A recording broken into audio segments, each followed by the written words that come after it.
உலக தமிழர்களின் number 1 செய்தித்தளம் www.tamilvoice.com.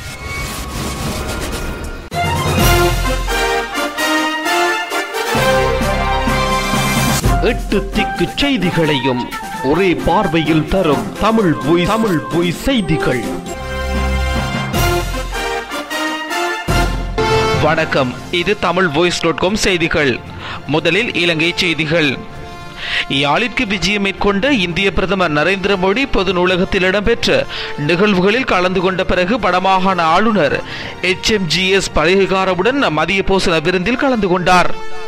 அதன் பின்னர் இந்திய அரசாங்கத்தின் உதவி திட்டத்தின் கீழ் யாழ்ப்பாணம் கீரிமலையில் நிர்மாணிக்கப்பட்ட வீடுகளை பயனாளிகளுக்கு கையளிக்கும் நிகழ்வில் கலந்து கொண்ட இந்திய பிரதமர் நரேந்திர மோடி தமிழ் கலாச்சார முறைப்படி பால் காய்ச்சி வீடுகளை கையளித்தார். இதன்போது KKS வீதியின் இருமருங்கிலும் மக்கள் பெருந்திரளாக கூடி நின்று இந்திய பிரதமரை வரவேற்றுள்ளனர். வீதிகள் தோறும் வாழை மரங்கள் நாட்டப்பட்டுள்ளதுடன் இலங்கை இந்திய கொடிகளை தாங்கியவாறு மக்கள் முதல் தடவையாக யாழ்ப்பாணத்திற்கு விஜயம் செய்திருக்கும் இந்திய பிரதமரை வரவேற்றிருந்தனர்.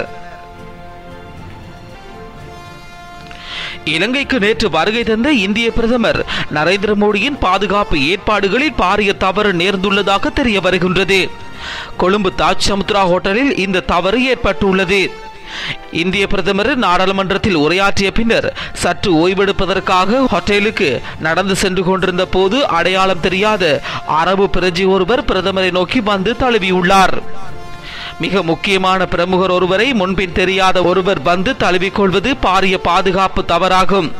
இதனை அடுத்து சகல பாதுகாப்பு ஏற்பாடுகளும் உடனடியாக மாற்றம் செய்யப்பட்டதுடன் புதிய பாதுகாப்பு ஏற்பாடுகளும் செய்யப்பட்டது. அத்துடன் குறித்த சம்பவம் தொடர்பாக விசாரணைகளுக்கு உத்தரவு பிறப்பிக்கப்பட்டுள்ளது.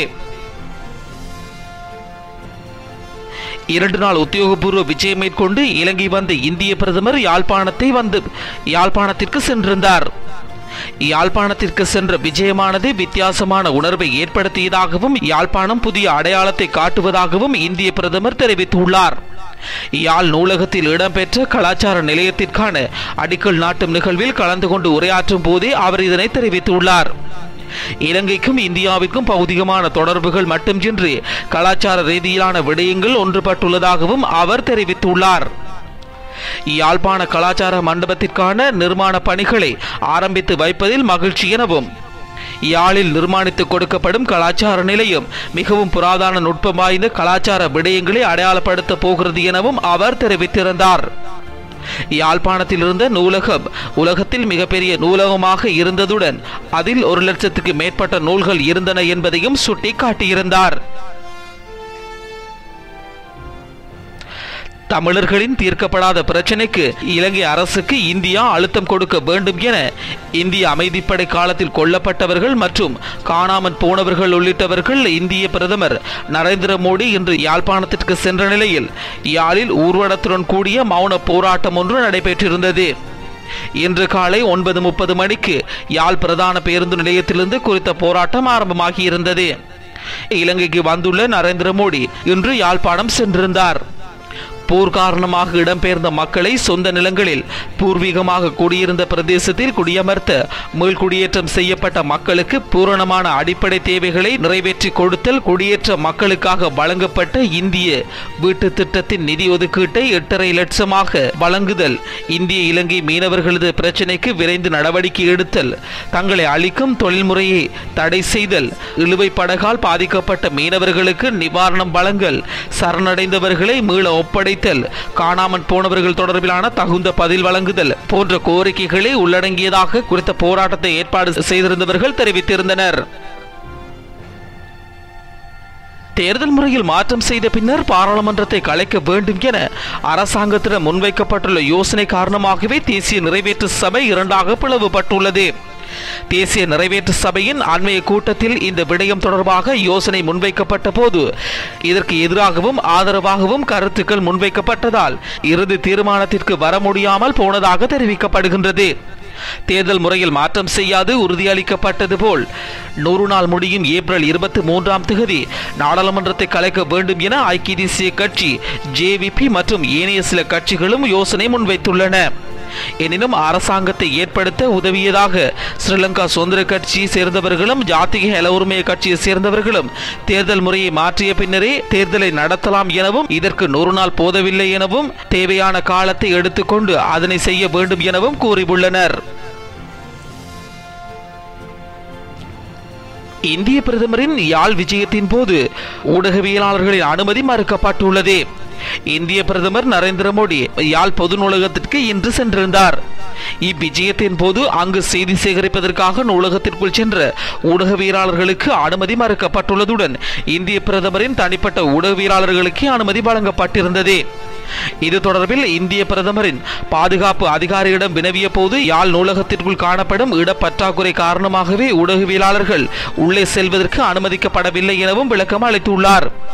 இந்திய பிரதமரின் இந்த விஜயத்தின் போது ஊடக சுதந்திரம் பறிபோனமையை குறித்த ஊடகவியலாளர் மத்தியில் பலத்த ஏமாற்றத்தை ஏற்படுத்தியுள்ளது.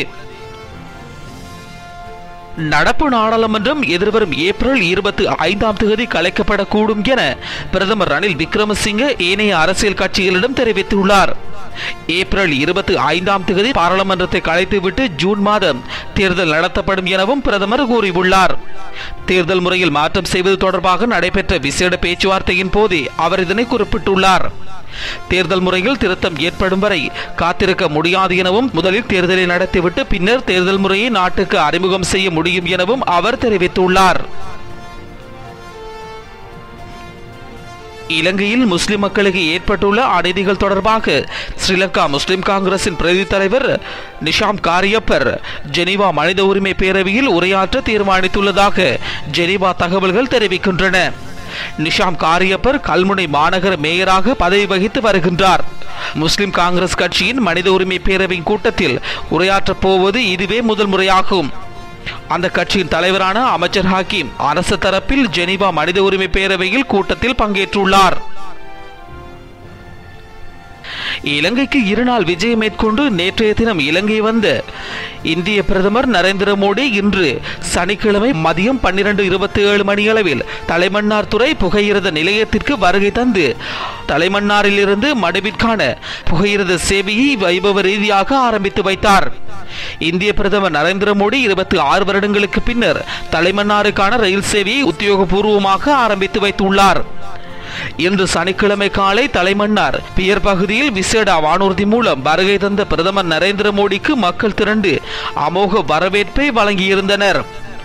பின் தலைமன்னார் துறை புகையிரத நிலையத்திற்குள் வருகை தந்த பிரதமர் நரேந்திர மோடி மதியம் 12:27 மணியளவில் கொடியசைத்து வைபவ ரீதியாக புகையிரத சேவையினை ஆரம்பித்து வைத்தார். புகையிரத சேவை ஆரம்பிக்கப்பட்ட போது திடீரென மழையும் பெய்து ஆரம்பித்தது. இலங்கைக்கு விஜயம் மேற்கொண்டிருந்த இந்திய பிரதமர் நரேந்திர மோடி நேற்று பாராளுமன்றத்திற்கு சென்ற சந்தர்ப்பத்தில் தேசிய சுதந்திர முன்னணியின் தலைவர் விமல் வீரவன்ச பாராளுமன்றத்தை விட்டு வெளியே சென்றுள்ளார்.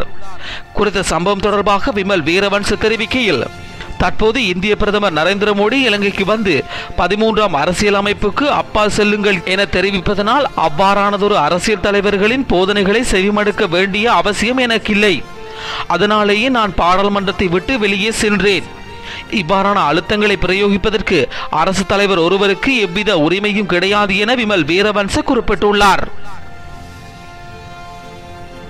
அமைச்சரவை பேச்சாளராக அமைச்சர் கயந்த கருணாதிலக்கவை நியமிக்குமாறு ஐக்கிய தேசிய கட்சி செயற்குழு யோசனை ஒன்றை முன்வைத்துள்ளது. சமீபத்தில் கூடிய கூட்டத்தில் மாகாண முதலமைச்சர் ஹரின் பெர்னாண்டோ குறித்த யோசனையை முன்வைத்துள்ளதாக தகவல்கள் வெளியாகியுள்ளன. தற்போது வரை அமைச்சரவை பேச்சாளராக பதவி வகிக்கும் அமைச்சர் ராஜித சேனாரட்ன ஐக்கிய தேசிய கட்சிக்கு அனுகூலமற்ற வகையில் உண்மைக்கு புறம்பான கருத்துக்களை முன்வைத்திருக்கின்றார் என மாகாண முதலமைச்சர் சுட்டிக்காட்டியுள்ளார். மக்கள் வாக்களித்தது ஜனாதிபதி மைத்திரிபால சிறிசேனவிற்கே. ஒவ்வொருவருக்காக தேர்தல் வைக்க முடியாது என கடந்த சில நாட்களுக்கு முன்னர் ராஜித சேனாரட்ன தெரிவித்த கருத்திற்கு செயற்குழு உறுப்பினர்கள் எதிர்ப்பு தெரிவித்திருந்தனர். குறித்த சம்பவத்தில் ஊடக பேச்சாளர் பதவி கயந்தவிற்கு வழங்க வேண்டும் என ரணில் விக்ரமசிங்கே தெரிவித்துள்ளார். முன்னாள் ஜனாதிபதி மஹிந்த ராஜபக்ச அரசாங்கமே ஊழல் மோசடிகளில் ஈடுபட்டுள்ளதாகவும் குற்றச்செயல்கள் தொடர்பில் சீனாவை குற்றம் சுமத்த முடியாது எனவும் ஜனாதிபதி மைத்திரிபால சிறிசேன தெரிவித்துள்ளார். ஊழல் மோசடிகள் தொடர்பில் சீனா அல்லது வேறு ஒரு நாட்டை குற்றம் சுமத்துவது பயனற்றது என அவர் சுட்டிக்காட்டியுள்ளார். சீனா இலங்கையின் மிக முக்கியமான சிறந்த முதலீட்டாளர்கள் என அவர் புகழாரம் சூட்டியுள்ளார். அபிவிருத்தி என்ற போர்வையில் கடந்த அரசாங்கம் பாரிய அளவில் ஊழல் மோசடிகளில் ஈடுபட்டிருந்தது எனவும் அவர் குற்றம் சுமத்தியிருந்தார்.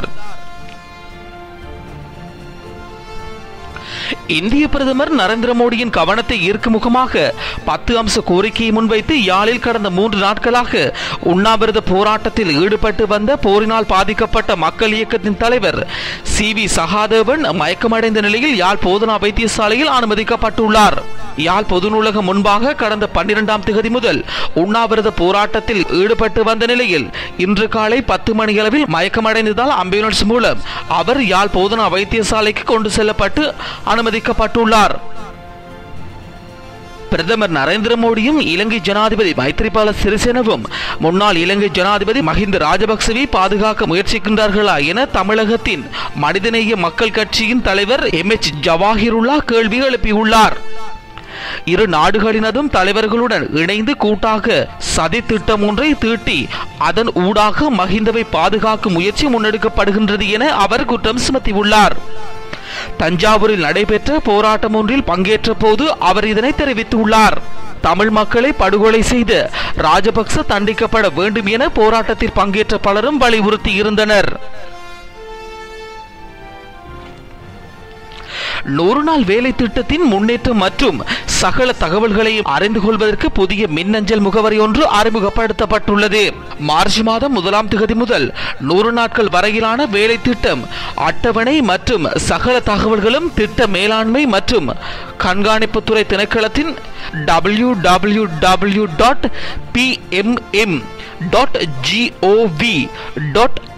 என்ற மின்னஞ்சல் ஊடாக பெற்றுக்கொள்ள முடியும் என பிரதம அமைச்சரின் அலுவலகம் தெரிவித்துள்ளது. 100 நாள் வேலை திட்டம் தொடர்பாக பொதுமக்களின் கருத்துக்களை முன்வைப்பதற்காக வாய்ப்பும் வழங்கப்பட்டுள்ளது. 19ஆம் திருத்தச் சட்டத்தை அமல்படுத்துவது தொடர்பில் ஆளும் கட்சிக்குள் முரண்பாட்டு நிலைமை ஏற்பட்டுள்ளது. ஐக்கிய தேசிய கட்சியினர் 19ஆம் திருத்தச் சட்டத்தை அவசரமாக அமல்படுத்த வேண்டும் என கோரி வருகின்றனர். எனினும் இந்த திருத்தச் சட்டத்தை அவசரமாக அமல்படுத்த கூடாது என ஏனைய கூட்டணி கட்சிகள் வலியுறுத்தி வருகின்றன. 19ஆம் திருத்தச் சட்டம் தொடர்பிலான சர்ச்சை குறித்து ஆராயும் நோக்கில் ஜனாதிபதி மைத்ரிபால சிறிசேன தலைமையிலான நாளை விசேட அமைச்சரவை கூட்டம் ஒன்று நடைபெறவுள்ளது. கடந்த வியாழக்கிழமை நடைபெற்ற அமைச்சரவை கூட்டத்தின் போது 19ஆம் திருத்தச் சட்டத்தை துரிதகதியில் அமுல்படுத்த வேண்டும் என பிரதமர் ரணில் விக்ரமசிங்கவும் அமைச்சர் விஜயதாச ராஜபக்சவும் வலியுறுத்தியிருந்தனர்.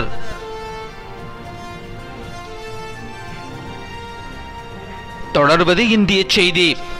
மகாராஷ்டிர மாநிலம் அகமது நகர் மாவட்டத்தில் உள்ள ஒரு கிராமத்தில் வேறு ஜாதியைச் சேர்ந்த பெண்ணை காதலித்த இளைஞனை நிர்வாணமாக்கி அவரை கழுதையின் மீது ஏற்றி ஊர்வலமாக கிராம மக்கள் அழைத்துச் சென்ற சம்பவம் பரபரப்பை ஏற்படுத்தியுள்ளது. இது தொடர்பாக 8 பேரை போலீசார் கைது செய்து விசாரணை நடத்தி வருகின்றனர்.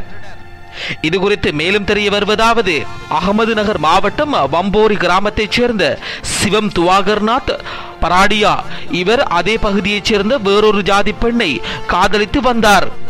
இவரது காதலுக்கு அப்பகுதியைச் சேர்ந்தவர்கள் எதிர்ப்பு தெரிவித்தனர். பின்னர் இருவரும் தங்கள் காதலை தொடர்ந்தனர். இதனால் ஆவேசமடைந்த அந்த கிராமத்தைச் சேர்ந்த மக்கள் இளைஞனின் வீட்டிற்கு சனிக்கிழமை காலை சென்றனர். அங்கு அவரையும் அவரது குடும்பத்தாரையும் சரமாரியாக தாக்கினர். பின்னர் அந்த இளைஞரை நிர்வாணமாக்கி கழுதை மீது ஏற்றி ஊர்வலமாக வீதியில் அழைத்து சென்றனர். வீதியில் அந்த இளைஞனை கிராம மக்கள் சிலர் சுற்றி நின்று காலணியால் தாக்கியுள்ளனர். இதன் மூலமாக அந்த பிரதேசத்தில் பெரும் பரபரப்பு ஏற்பட்டுள்ளது. தொடர்வது வெளிநாட்டு செய்தி. மியன்மாரில் இரட்டை அடுக்கு கப்பல் ஒன்று கடலில் மூழ்கி விபத்துக்குள்ளானதில் அதிலிருந்த 33 பேர் பலியாகியுள்ளனர். 12 பேரின் நிலை என்னவானது என்று தெரியவில்லை. கடந்த வெள்ளிக்கிழமை நடந்த பயணிகள் கப்பல் விபத்தில் சுமார் 167 பேரை மீட்பு குழுவினர் பத்திரமாக மீட்டுள்ளனர். 33 பேர்கள் உடல் மீட்கப்பட்டுள்ளன. 12 பேரை தேடும் பணிகள் நடந்து வருகின்றது என மீட்பு குழுவினர் தெரிவித்துள்ளனர். இத்துடன் tamilvoice.com செய்திகள் நிறைவுக்கு வருகின்றது. இந்த செய்திகளை விரிவாக வாசிக்க tamilvoice.com என்ற இணையதளத்தை பார்வையிடுங்கள். எமது அடுத்த செய்தியினை நாளை நீங்கள் கேட்கலாம்.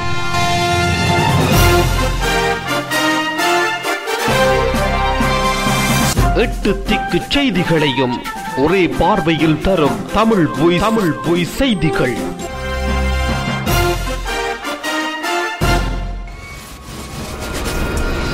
உலக தமிழர்களின் நம்பர் 1 செய்தித்தளம் www.tamilvoice.com